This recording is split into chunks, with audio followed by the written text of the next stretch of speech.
Friends, Khan chemistry line YouTube channel में आपका स्वागत है। हमारा जो चैप्टर प्रोसेसिंग में चल रहा है उसमें हम बात कर रहे थे हैलोएरिनो की इलेक्ट्रोस्टैटिक प्रतिस्थापन अभिक्रिया। उसमें हमने दो की बात कर ली थी, हैलोजनीकरण और सल्फोनीकरण। पिछले वीडियो में हम दो इनकी बात कर चुके हैं, हैलोजनीकरण और सल्फोनीकरण। अब बात करते हैं नेक्स्ट रिएक्शन की, वो है नाइट्रीकरण। नाइट्रीकरण या नाइट्रीजिनेशन। इस नाइट्रीकरण में क्या होता है, ध्यान देना। हैलोएरीन मैंने ले लिया क्लोरोबेंजीन, क्लोरोबेंजीन,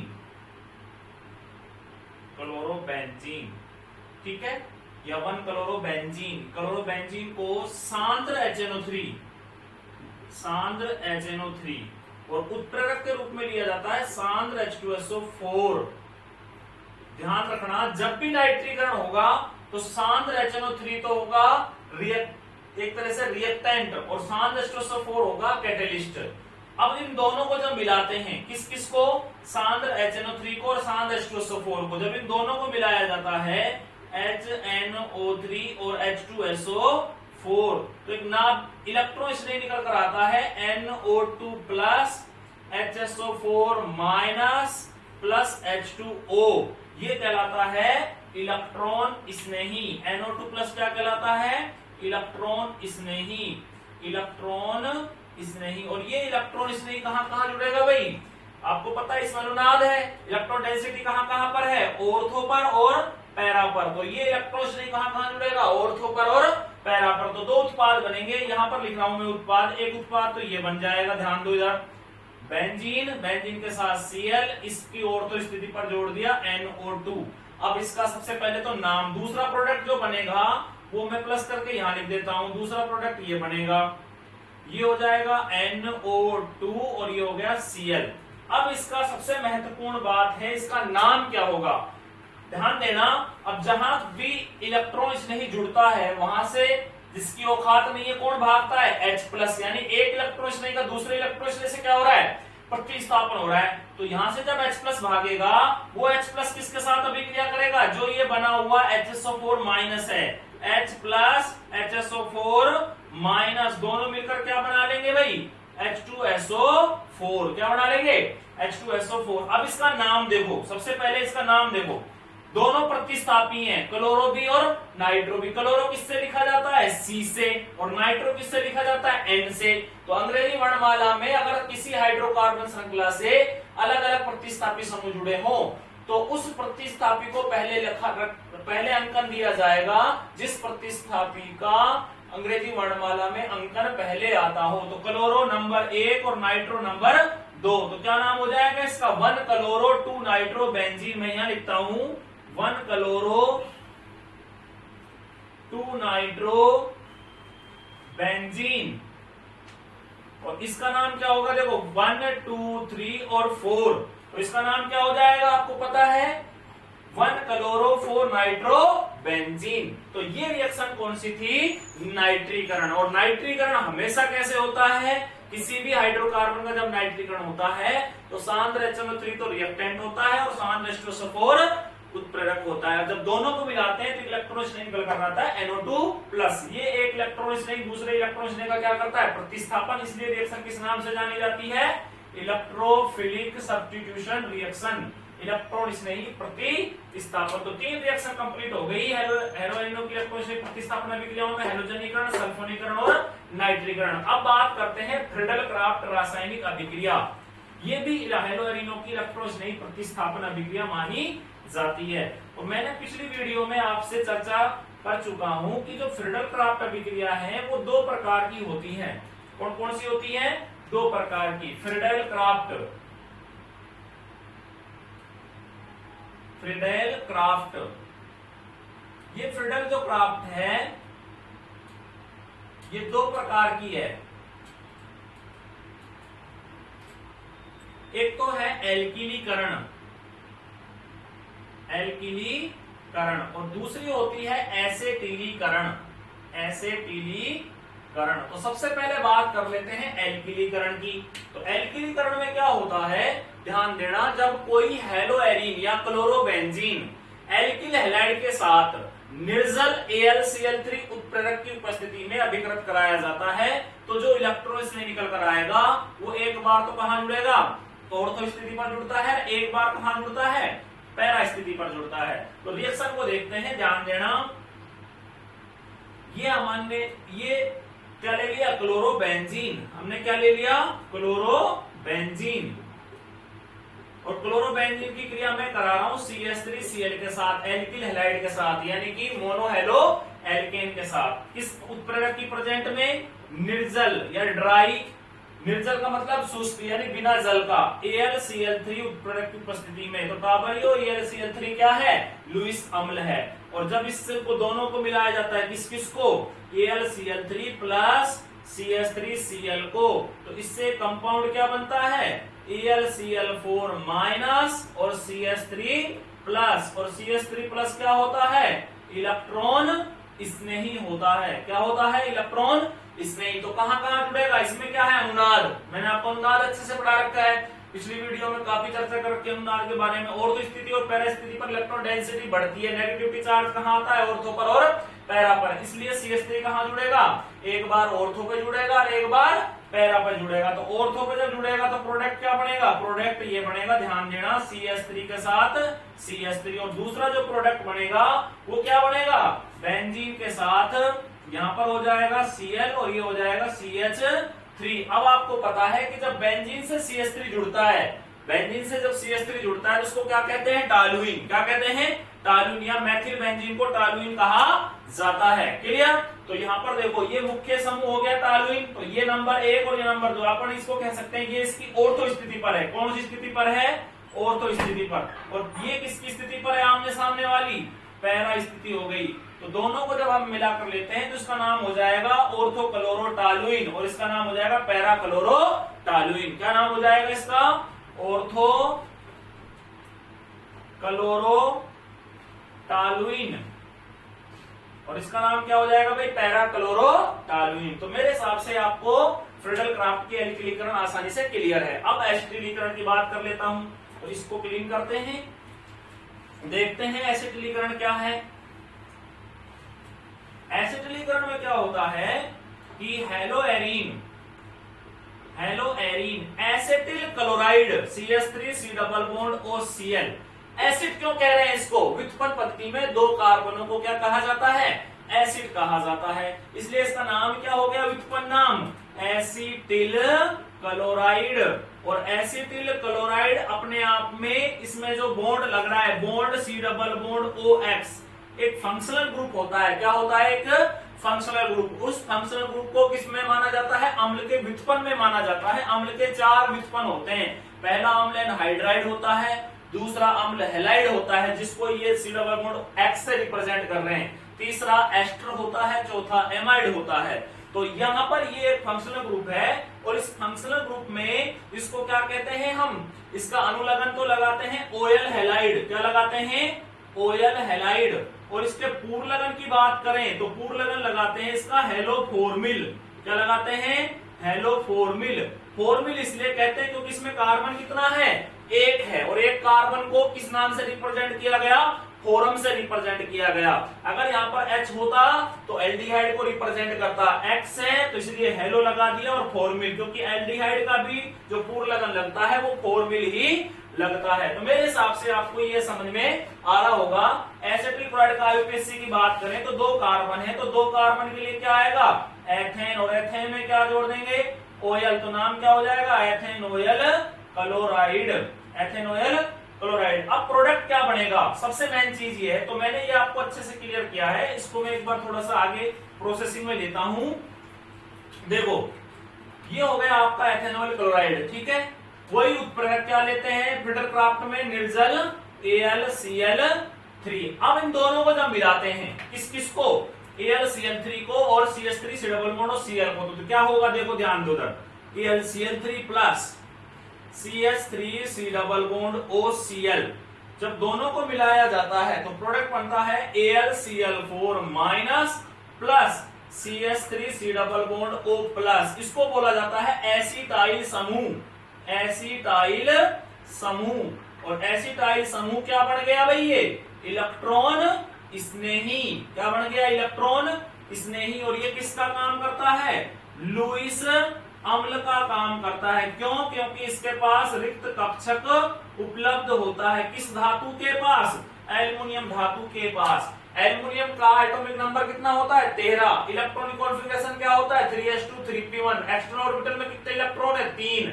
लेकिन जो p ऑर्बिटल है, अगर उसमें उत्तेजित अवस्था में एक इलेक्ट्रॉन इस कक्षक का चला जाता है, फिर भी एक 3pz कक्षक जो होता है वो रिक्त पाया जाता है। और जिसके पास रिक्त कक्षक उपलब्ध होता है तो वो आसानी के साथ लोन पेयर ग्रहण कर लेता है अकॉर्डिंग टू लुईस। इसलिए क्या माना जाता है, इसको लुईस अम्ल माना जाता है। अब जो प्रोडक्ट बनेगा, मेरे हिसाब से आपको अच्छे समझ में आ गया, जो ये एसिटाइल समूह है ये एक बार कहां जुड़ेगा, ऑर्थो पर जुड़ेगा, एक बार कहां जुड़ेगा, पैरा पर जुड़ेगा। तो प्रोडक्ट बनाते हैं, क्या बनेगा, प्रोडक्ट बनेगा, ये हो गई हमारी क्लोरोबेंजीन। एक बार तो कहां जुड़ेगा, ऑर्थो पर, तो C double bond O CH3 मैंने कहां जोड़ दिया, ऑर्थो पर। और दूसरा जो प्रोडक्ट बनेगा वो प्रोडक्ट क्या होगा, ये हो गई बेंजीन, बेंजीन के साथ Cl, C double bond O CH3। तो अब आपको मेरे प्यारे बच्चों ये समझ में आ रहा होगा, देखो R C double bond OR ketone क्रियात्मक समूह हुआ कि नहीं हुआ, R के स्थान पर यहाँ AR है, उससे कोई फर्क पड़ने वाला नहीं है। तो यहाँ पर ये कीटोन क्रियात्मक समूह है, फंक्शनल ग्रुप है। और 2 कार्बन को क्या कहते हैं, एसिड, क्या कहते हैं, एसिड। इसलिए नंबर 1 और नंबर 2 बहुत ही इंपॉर्टेंट यूपीएससी है, एग्जाम में, कंपटीशन एग्जाम में अक्सर कर पूछा जाता है, ध्यान रखना और अच्छे से दिमाग में क्लियर करना। देखो ये AR हो गया benzene, C double bond O CR, ठीक है, ये फंक्शनल ग्रुप है, कौन सा, कीटोन। अब मैंने इसको मुख्य क्रियात्मक समूह नंबर 1 दे दिया, इसको क्या मान लिया मैंने, प्रतिस्थापी। तो नाम क्या हो जाएगा इसका, 2 क्लोरो एसिड। 2 कार्बनों को कहते हैं एसीटो, और फिर फेनिल में क्या जोड़ दिया, ओन, तो नाम क्या हो गया, एसीटोफिनोन। 2 chloro acetophenone. और इसका नाम क्या हो जाएगा, 1 2 3 और 4 क्लोरो एसीटोफिनोन।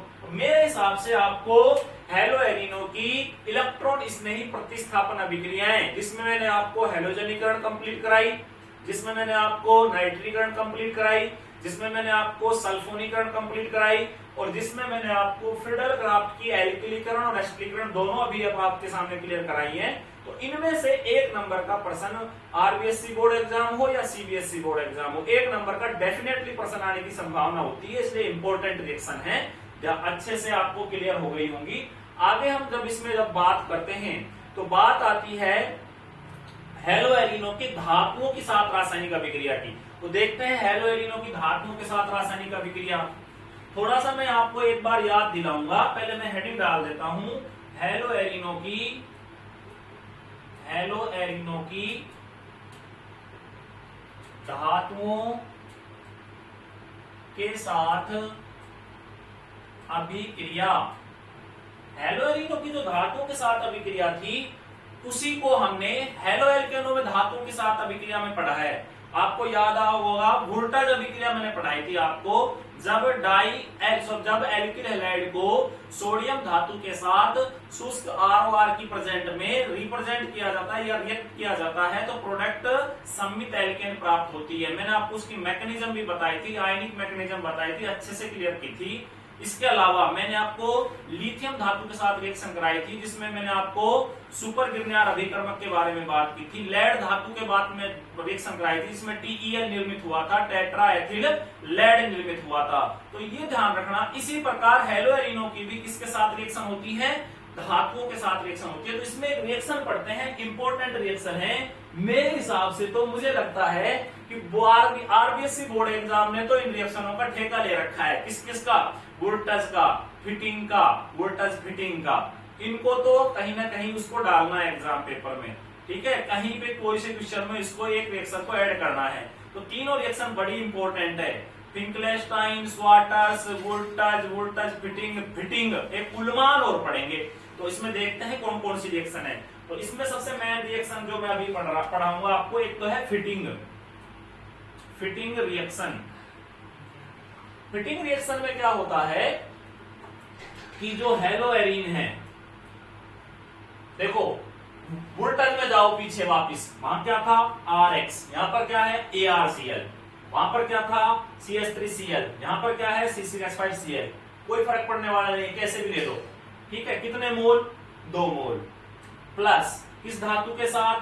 सोडियम धातु के साथ। किसकी प्रेजेंट में? Dry ROR। तो आपको पता है टाबरियो क्या बनेगा बताओ? 2 बेंजीन वाले जुड़ जाएंगी, जैसे 2 RR जुड़े थे ऐसे ही 2 बेंजीन वाले जुड़ जाएंगी। तो 2 बेंजीन वाले जब जुड़ेंगी तो इसको कहा जाता है बाइफेनिल। बाइफेनिल। एक चीज और ध्यान रखना, कंपटीशन एग्जाम के लिहाज से बता रहा हूं मैं आपको कि एक रिएक्शन पढ़ते हैं गोमबर्ग। इस गोमबर्ग रिएक्शन का उत्पाद आपसे पूछा जाए तब भी क्या होगा? बाइफेनिल ही माना जाता है। बाई या डाई भी कह सकते हैं अपन इसको, तो इसलिए इसको कहा जाता है बाइफेनिल। तो ये रिएक्शन कौन सी है? फिटिंग। देखो वोल्टेज में एल्केन, फिटिंग में बाइफेनिल। अब वोल्टेज फिटिंग दोनों का क्या करनी है? मिक्सर करना है, फिट करना है एकदम। वोल्टेज को और फिटिंग को दोनों को क्या करना है? फिट करना है। तो फिट कर देते हैं। देखो ये फिटिंग कंप्लीट हो गई। अब देखो ध्यान दो इधर, यहां से मैं इसको क्लीन करता हूं। देखो यहां पर क्या होगा? 1 मोल तो मैं ले लूंगा किसका? AR हेलोएरिन का, ठीक है। 1 मोल किसका ले लूं मैं? CH3Cl का। यानी कि ये तो किसका हो गया? वोल्टेज का। और ये किसका हो गया? फिटिंग का। तो दोनों से मिलाकर क्या बनेगी? Voltage fitting. क्या बनेगी? Voltage fitting. समझ में आ रही होगी? ये तो वोल्टेज का, ये फिटिंग का। भाई वोल्टेज इसमें होती है, फिटिंग इसमें होती है। अब दोनों को कर रहे हैं तो एक वोल्टेज का लेना पड़ेगा, एक फिटिंग का लेना पड़ेगा। वही किसके साथ? सोडियम धातु के साथ। तो प्रोडक्ट क्या बनेगा? बेंजीन के साथ किसको जोड़ दो? CH3 को जोड़ दो, ठीक है। जब 2 बाइफेनिल बन रहा था उसमें सम्मित एल्केन बन रही थी, अब दोनों का मिश्रण बन जाएगा। इसको तो आप अच्छे से जानते ही हो, आपको नजर आ रहा है, बिल्कुल क्लियर है भाई? अच्छे से नजर आ रहा है कालू ने। और साथ में क्या निकलता है आपको पता है? 2NaX या 2NaCl क्या हो जाते हैं? बाहर हो जाते हैं। मैंने आपको विद मैकेनिज्म इसको क्लियर करा रखा है रिएक्शन को, तो बार बार इसको कराने की आवश्यकता नहीं है, तो आपको अच्छे से क्लियर है, ठीक है। तो ये हो गई फिटिंग, वोल्टेज हो गई, फिटिंग हो गई, वोल्टेज फिटिंग हो गई। अब बात करते हैं, रिएक्शन आती है उल्मान। कौन सी रिएक्शन है? उल्मान रिएक्शन। उल्मान रिएक्शन में क्या होता है? इसमें बस एक इंपॉर्टेंट चीज ये है कि हम बार बार उसमें क्या ले रहे थे? हेलोजन क्लोरीन ले रहे थे, लेकिन इसमें हेलोजन आयोडीन लेंगे। इसके 2 मोल लेंगे और कॉपर के साथ रिएक्शन कराएंगे। किसके साथ? कॉपर के साथ, ठीक है। और उत्प्रेरक के रूप में वही ड्राई ROR भी लिया जाता है इसी में। तो प्रोडक्ट बनेगा, देखो इसमें वही बाइफेनिल का निर्माण होगा,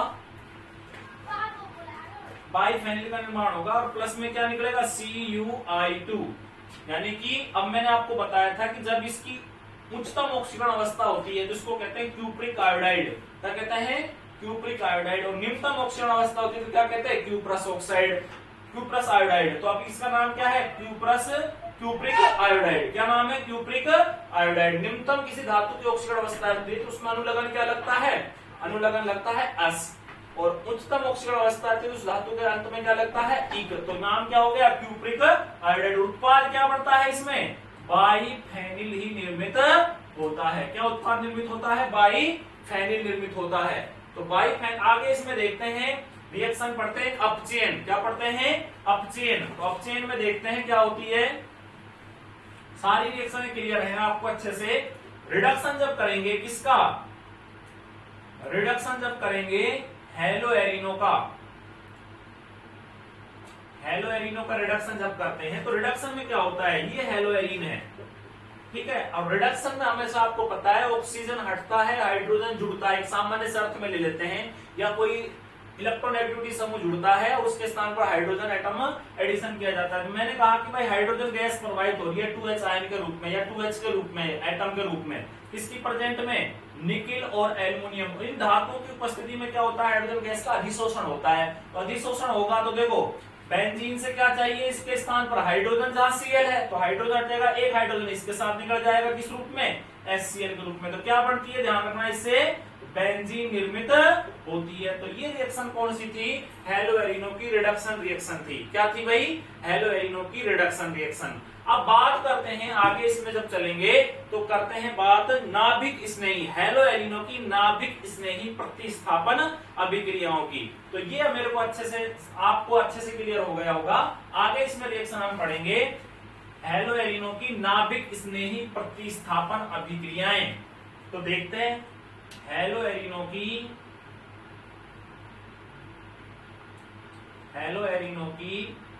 NSR nucleophilic substitution reaction, haloarenes की नाभिक स्नेही प्रतिस्थापन अभिक्रियाएं।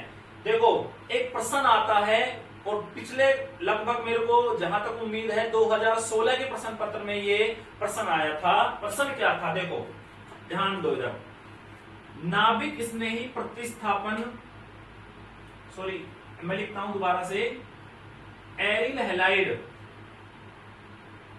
हैलाइडों की नाभिक स्नेही प्रतिस्थापन, एरिल हैलाइडों की नाभिक स्नेही प्रतिस्थापन अभिक्रियाओं की, एरिल हैलाइडों की नाभिक स्नेही प्रतिस्थापन अभिक्रियाओं की क्रियाशीलता एल्किल हैलाइडों की तुलना में कम पाई जाती है। तो प्रश्न आपको अच्छे से समझ में आ रहा है। एरिल हैलाइडों की नाभिक स्नेही प्रतिस्थापन अभिक्रिया की क्रियाशीलता या नाभिक स्नेही प्रतिस्थापन अभिक्रियाओं के प्रतिक्रियाशीलता, इस तरह से घुमा के दे सकता है। एरिल हैलाइडों की नाभिक स्नेही प्रतिस्थापन अभिक्रियाओं की क्रियाशीलता एल्किल हैलाइड की तुलना में कम पाई जाती है, या नाभिक एरिल हैलाइडों की नाभिक स्नेही प्रतिस्थापन अभिक्रियाओं में क्रियाशीलता एल्किल हैलाइड की तुलना में कम पाई जाती है। प्रश्न कैसे भी बन सकता है। तो इस प्रश्न को आंसर देने के लिए मैं आपको एक ही लाइन में समझाऊंगा, आपके दिमाग में तुरंत फिट हो जाएगा कि वास्तव में इस प्रश्न का आंसर बिल्कुल हमारे दिमाग में अच्छे से क्लियर हो गया है।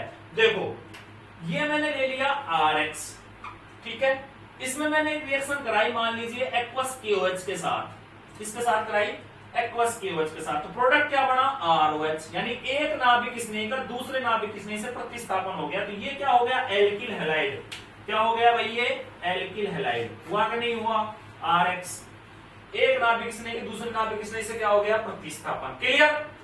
अब बात करता है ये कि भाई एरिल हैलाइडों की नाभिक स्नेही की प्रतिस्थापन अभिक्रियाएं जो होती हैं वो कम क्रियाशील होती है बजाय किसकी, एल्किल हैलाइडों की तुलना में। उसका कारण क्या है, अब मैंने यहां ले लिया C6H5X, या मैं इसको ऐसे रिप्रेजेंट कर देता हूं, आपको अच्छे से क्लियर होगा, बात वही है। अब मैं इसकी रिएक्शन एक्वस KOH के साथ मान लीजिए कराना चाहूं तो रिएक्शन नहीं होगी, नो रिएक्शन। क्यों नहीं होगी, क्योंकि इसमें क्या है, टाबरियो अनुनाद, और अनुनाद के कारण इसमें डबल बॉन्ड के क्या आ जाते हैं, लक्षण, स्टेबिलिटी बढ़ जाती है, बॉन्ड लेंथ घट जाती है, इसलिए हैलोजन यहां से आसानी के साथ प्रतिस्थापन होगा नहीं। ये तो पूर्णतः संतुष्ट बैठा है, इसको पकड़ के खींच के बांध रखा है, जैसे किसी जेल कैदी को जेल में बंद करके जेलर रखता है। उस हिसाब से यही है कि हैलोजन जो है वो उसको अनुनाद के कारण डबल बॉन्ड के करैक्टर आने का पूर्णतः बंधा हुआ है, इसलिए एक नाभिक स्नेही का दूसरे नाभिक स्नेही से OH- से X- का प्रतिस्थापन नहीं होगा ना। तो इसलिए क्या हो गया, एरिल हैलाइडों की नाभिक स्नेही प्रतिस्थापन अभिक्रिया क्रियाशीलता एल्किल हैलाइड की तुलना में कम होगी। बताओ क्लियर हुआ कि नहीं हुआ। मुझे लगता है कि आपको अच्छे से क्लियर हो गया होगा।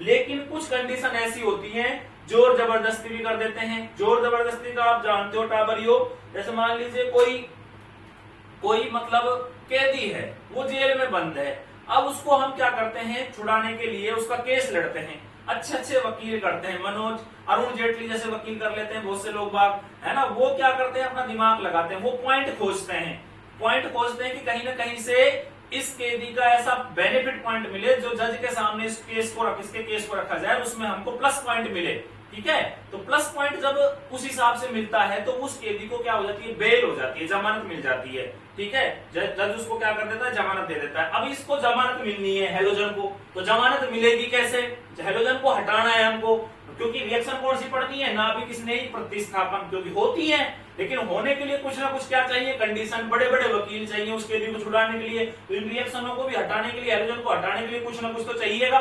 तो वो क्या क्या चीजें होती है इन रिएक्शनों में, उनको देखते हैं हम कौन कौन सी रिएक्शन होती है। माना एक रिएक्शन है, ध्यान दो इधर, माना एक रिएक्शन है,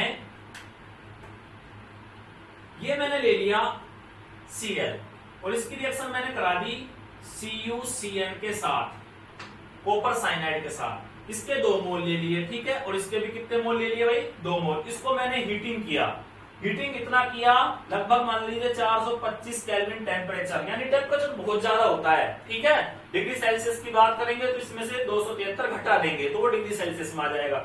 अब ये क्या होता है कि जैसे टेम्परेचर लेंगे, जो इसमें डबल बॉन्ड के करैक्टर है, लेकिन डबल बॉन्ड के करैक्टर होने के बाद बावजूद भी हम इसमें इतना टेम्परेचर दे रहे हैं कि जो ये बॉन्ड है वो क्या हो जाता है, कमजोर हो जाता है, और साथ साथ में साइनाइड आयन भी एक प्रबल लिगैंड के रूप में कार्य करता है, या प्रबल दाता समूह होता है, इसलिए इसका क्या हो जाता है, आसानी के साथ प्रतिस्थापन हो जाता है, यानी कि जो प्रोडक्ट बनेगा वो एक नाभिक स्नेही का दूसरे नाभिक स्नेही से प्रतिस्थापन हो गया, और साथ में क्या निकलता है, Cu2Cl2, क्योंकि 2 मोल कॉपर के 2 मोल क्लोरीन के, तो 2 मोल किसके बन जाएंगे, किसके बन जाएंगे, इसके साथ बेंजीन के साथ क्या जुड़ जाएगा, साइनाइड या साइनो बेंजीन निर्मित होगा, क्या निर्मित होगा, साइनो बेंजीन। और इसका IUPAC क्या होगा, ये सबसे महत्वपूर्ण है। IUPAC क्या होगा, IUPAC होगा जब बेंजीन वलय से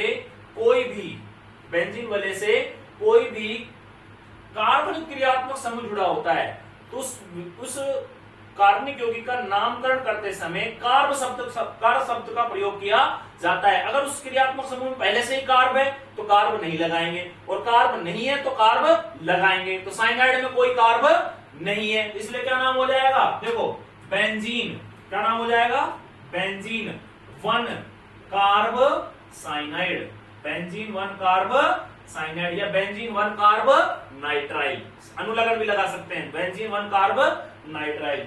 तो आज का तो स्टूडेंटों ये आपको अच्छे से क्लियर हो गई होगी, क्योंकि इनके लिए विशेष टेम्परेचर की आवश्यकता पड़ी, अन्यथा रिएक्शन हो जाती है नाभिक स्नेही, और एल्किल हैलाइडों में क्या हो जाती है, आसानी के साथ नाभिक स्नेही एक्वस के साथ कराएंगे तो प्रतिस्थापन हो जाता है, ROH अल्कोहल बन जाता है, वहां टेम्परेचर की कोई आवश्यकता नहीं है। लेकिन इसके लिए क्या पड़ेगा, आपको टेम्परेचर की आवश्यकता, क्योंकि इसमें अनुनाद और डबल बॉन्ड के क्या है, लक्षण, इसलिए एल्किल हैलाइडों की तुलना में एरिल हैलाइडों की नाभिक स्नेही प्रतिस्थापन अभिक्रियाओं के प्रतिक्रियाशीलता कम पाई जाती है।